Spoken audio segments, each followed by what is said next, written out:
QFD. Le magazine scientifique et médical de la première, Stéphane Gabiou. Le traitement à l'hydroxychloroquine seul n'a pas d'effet sur la mortalité des personnes hospitalisées. Et si on combine l'hydroxychloroquine à l'antibiotique azithromycine, on assiste même à une augmentation du risque de décès de 27%. Et ceci chez les patients hospitalisés. C'est une nouvelle méta-analyse franco-suisse qui nous l'apprend dans la revue Clinical Microbiology and Infection, Anne Bécher. Oui, il s'agit donc d'une méta-analyse effectuée avec entre autres des techniques statistiques propres à ce genre d'exercice. Une méta-analyse qui est une sorte de synthèse entre différentes études sur une question de recherche pour objectiver une situation. En l'occurrence, la question là, c'est justement celle de la mortalité à l'hôpital des patients qui ont reçu ou de l'hydroxychloroquine seule ou associée à l'antibiotique azithromycine. Alors pour ce faire, ils ont passé au crible plus de 800 articles scientifiques qui ont été publiés dans des revues à comité de relecture. Et sur ces 800 articles, ils en ont retenu 29. Le tout porte au final sur un total de plus de, c'est impressionnant, 33 000 patientes et patients. Les auteurs de ce travail sont 6 scientifiques, 3 de l'Université de Neuchâtel et de l'Université de Lausanne et un chercheur de l'INSERM en France. Des chercheurs qui se sont lancés dans ce travail sans directeur de recherche, ni fonds alloués durant leur temps libre. Ils avaient juste, je cite, du temps à tuer à la maison pendant le semi-confinement. Ah oui, ça c'est pratique, effectivement. Bonjour Mathieu Mulot. Bonjour. Vous êtes chercheur à l'Institut de biologie à l'Université de Neuchâtel. Vous êtes statisticien, c'est comme ça qu'on peut le dire ? Alors en fait, je suis biologiste. Moi, j'ai un doctorat en biologie. Puis il se trouve que je fais des statistiques, mais c'est ma compétence. C'est pas mon métier. Donc je fais beaucoup de statistiques pour la biologie. Et à ce titre, d'ailleurs, je voudrais m'excuser auprès de mon étudiante Anaïs, avec qui j'avais un rendez-vous statistique ce matin que j'ai dû annuler pour être avec vous. Elle m'en voudra pas, je pense, quoi. Oui. Ouais. Voilà. Ok, alors donc, on va revenir sur vos conclusions. Les conclusions de votre étude, c'est que l'hydroxychloroquine ne change absolument rien à la mortalité à l'hôpital. C'est ça. On ne meurt pas plus ni moins du Covid-19 à l'hôpital quand on a reçu ce médicament seul. Et associé à l'azithromycine, donc un antibiotique, et ça arrive souvent, cela augmente même la mortalité de 27%. C'est bien les conclusions. C'est juste, ouais. Par rapport au groupe contrôle, donc c'est un risque relatif, mais on a une augmentation relative de 27%. Ouais. D'accord. Alors, on risque... Oui, j'allais dire, est-ce qu'on risque pas de voir débarquer une étude qui va venir démonter ces conclusions ? C'est-à-dire que vous êtes solide dans ce que vous avancez ? Démonter complètement, c'est quand même très improbable. Après, localement, on peut avoir des études qui divergent. Par exemple, s'il y a une étude qui sort et qui dit que l'hydroxychloroquine réduit la mortalité chez les jeunes femmes de 18 à 22 ans, c'est hyper spécifique. Et ça, notre méta-analyse, elle peut pas le capter. Mais s'il y a un tel papier qui sort, de toute façon, c'est pas la fin des haricots non plus. Notre méta-analyse, elle est solide. On a suivi vraiment les règles de l'art pour ce genre d'études. Et on a même poussé le vice dans la méthode à déposer notre méthodologie sur un registre en ligne avant de commencer notre méta-analyse en disant ce qu'on allait faire. Et comme ça, en fait, on peut vérifier a posteriori qu'on a bien fait ce qu'on a dit qu'on allait faire et quand on n'a pas bidouillé nos méthodes pour avoir les résultats qui nous arrangent, quoi. Donc on n'est pas trop attaquable là-dessus. Alors vous avez choisi de vous pencher donc sur la mortalité chez les patients hospitalisés alors qu'il y aurait pu y avoir plein d'autres questions. Pourquoi cette question-là, elle vous paraissait importante ? Déjà pour une méta-analyse, c'est facilement adressable parce que la mortalité, c'est un chiffre qui est facilement quantifiable. Et puis en plus, la bithérapie, l'hydroxychloroquine, ça a été utilisé avec l'espoir de baisser la mortalité. Donc c'était vraiment ce qu'on appelle un endpoint en épidémiologie clinique, qui était intéressant à regarder. En plus, on sait qu'il y a un petit peu d'effet cardiotoxique sur ces deux médicaments. Donc voilà, c'était une question qui était très pertinente pour ces deux molécules au final. Ça valait le coup de faire le point là-dessus. C'est l'envie d'objectiver, quoi. C'est ça, d'apporter un peu plus d'informations. Alors l'association justement hydroxychloroquine et azithromycine est marquée par une augmentation de 27% de décès, on l'a dit tout à l'heure. Comment savoir si c'est pas un autre paramètre justement qui vous aura échappé, qui se serait infiltré dans ces 27%? Du coup là je suis désolé, je vais devoir parler un petit peu de stats. Allez-y. Pas trop. On est là pour ça. En fait, quand on fait une méta-analyse, on utilise des outils statistiques pour quantifier un effet moyen. Puis dans cet effet moyen, il est dû pour une part au traitement qu'on regarde et puis pour une part à autre chose qu'on maîtrise pas trop. Puis les outils statistiques qu'on a, ils nous permettent de quantifier cette autre chose qu'on appelle l'hétérogénéité. Donc on le maîtrise en fait, on arrive à savoir de combien on se gourre. Et quand on rapporte la moyenne, on calcule aussi un intervalle de confiance. Et l'intervalle de confiance, il permet de nous dire à quel point on peut être sûr de la donnée qu'on a sortie, quoi. J'ai pas trop fait trop fort en stats, ça va. Là ça va. Ok, impeccable. Alors très concrètement, votre travail est publié dans la revue Clinical Microbiology and Infection. Ça veut donc dire que les médecins hospitaliers qui le lisent peuvent raisonnablement se dire « je vais plus prescrire l'hydroxychloroquine à mes patients puisque ça sert à rien, et encore moins la combiner à l'azithromycine qui augmente les décès de 27%. C'est correct de dire ça ?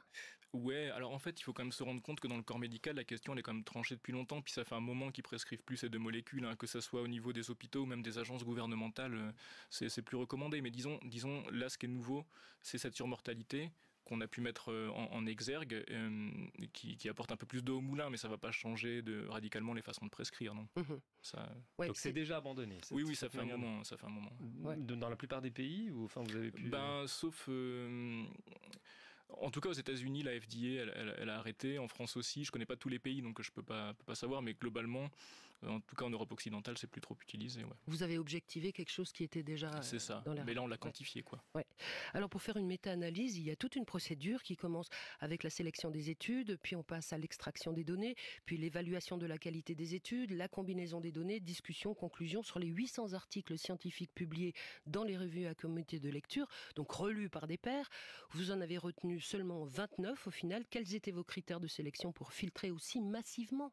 En fait, c'est pas qu'on a filtré très massivement, mais c'est qu'on a brassé très large au début pour être sûr de ne pas en louper. Donc en fait, on a fait des requêtes sur les bases de données, on a cherché toutes les études qui contenaient hydroxychloroquine ou HCQ, mortalité, parce qu'on regarde la mortalité, et puis SARS-CoV-2 ou Covid-19. Donc tout ça, forcément, ça nous donne plein d'études. Il y a des études qui ne nous intéressent pas. Donc là-dedans, nous, on avait des critères.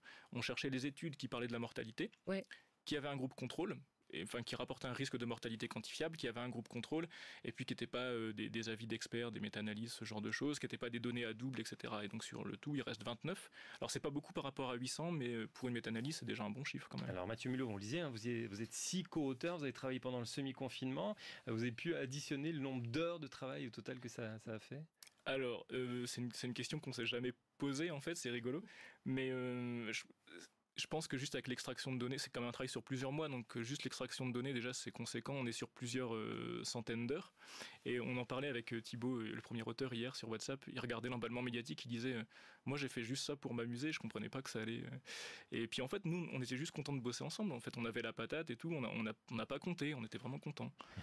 Et tout ça par les réseaux sociaux, vous avez... Ouais, on s'est jamais vu, là je vais rencontrer mes collègues pour la première fois juste après, ça fait plaisir, comme je suis à Lausanne. Ouais. Et vous nous assurez que vous n'avez pas été financier ? Non, pas du tout. Mais par contre, si on veut parler de financement vraiment de façon objective, il faut quand même comprendre que nos formations académiques, elles sont financées par le contribuable. Donc il y a quand même un financement quelque part sur la production de connaissances. Et nous, en fait, quand on fait cette méta-analyse sous forme de sciences citoyennes, ça permet aussi de rendre à la société l'investissement qu'elle a fait sur nous sous forme de production de connaissances, quoi. Le contribuable, mais il y a aussi, on sait, du privé qui met de l'argent dans nos académies. Mais c'est pas le cas ici. Ils n'ont pas financé, en tout cas pour nous, ils n'ont pas financé nos week-ends, clairement. Alors, plus généralement, en faisant votre étude, vous avez dû passer 800 études au crible, on l'a dit, des études qui ont été effectuées et publiées dans le contexte particulier de cette pandémie, dans l'urgence, en l'absence de connaissances et de traitements.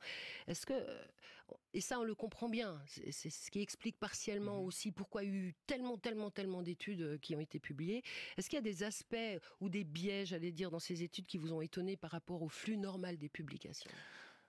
Non, en fait déjà le volume de données sur une si courte période, le volume de publication, il est vraiment impressionnant. Après, il y a de la qualité variable dans les études, il y a beaucoup d'études observationnelles, mais on peut pas blâmer les chercheurs en fait, parce que on était quand même dans une situation de crise, il fallait produire de la connaissance, donc même si les études n'étaient pas parfaites, c'était bien d'avoir un petit peu de connaissance. Donc on a des études qui sont peut-être un petit peu moins rigoureuses que ce qu'on peut faire quand on a des temps plus longs. Mais le volume, c'était vraiment très, très impressionnant. Oui, c'est ça, parce que on est en pleine pandémie, un truc qu'on connaît pas, il faut trouver des traitements, donc on produit de la connaissance. Alors vous avez passé pas mal de temps visiblement en équipe à vous autocritiquer pour être inattaquable. Quels étaient les biais ou les fragilités auxquelles vous avez fait la chasse durant ces séances d'autocritique ? Alors sur les biais méthodologiques, déjà on peut en faire beaucoup d'erreurs. Il faut quand même se rendre compte que le bouquin de référence qui s'appelle le Cochrane Handbook for Systematic Reviews, peu importe, il fait 700 pages où il décrit la méthode qu'on doit utiliser. Donc forcément sur 700 pages on a pu trouver des points qu'on a améliorés. Et puis aussi on a fait très attention à pas surinterpréter nos résultats. Et donc on a été très précautionneux dans la façon dont on écrit l'article, par exemple pour nuancer. Et c'est pas rare qu'on passe 1 heure sur une phrase, sur un mot, juste pour trouver le mot juste, être sûr de pas trop s'emballer, quoi. Alors du coup, vous avez évoqué déjà ces premières réactions, parce que c'est sorti hier soir. Et donc évidemment, il y a assez vite l'emballement sur les réseaux sociaux. Ouais. Et si on va sur les journaux plus traditionnels qui ont publié finalement le condensé de votre méta-analyse, on voit dans les commentaires des lecteurs énormément de critiques très, très virulentes à votre encontre. Vous êtes prêt à les assumer ? Les critiques scientifiques, j'ai envie de dire, elles sont les bienvenues, puisque c'est comme ça que la science fonctionne. Donc voilà. Après, sur le plan personnel et médiatique, c'est un truc que je maîtrise un peu moins, c'est un sujet clivant, donc c'est vrai que c'est un petit peu stressant. Donc, moi, personnellement, j'ai pas fait cette étude pour m'exposer.